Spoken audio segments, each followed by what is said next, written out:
Không. Đây, đây, đây. Đây.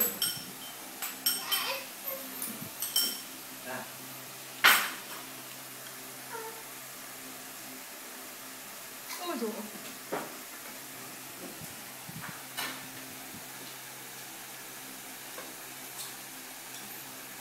Ôi dồi. Ba đời. Cầm cái thìa. Cầm cái thìa cho miệng đấy.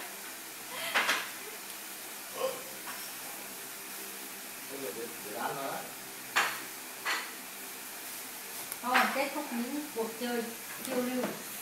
Bây giờ là đến giờ đi lên rừng rồi.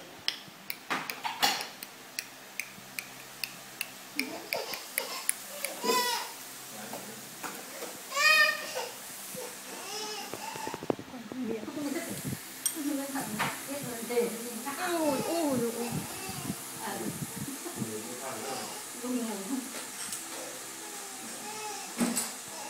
Ôi từ từ.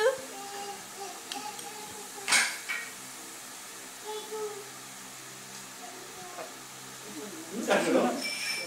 Mua táo mà sướng à?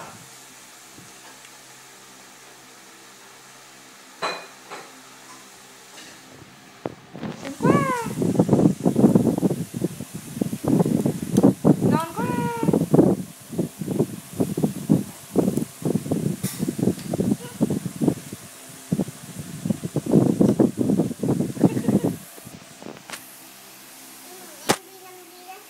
Đi ăn đấy. Ui giời ơi, ui giời ơi, nhìn cái miệng em mà cô Hằng quay với cái miệng của em như.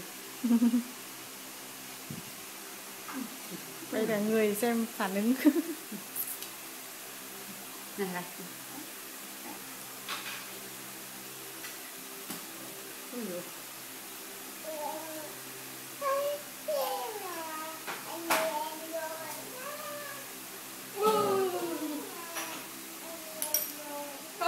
Thôi. Uông.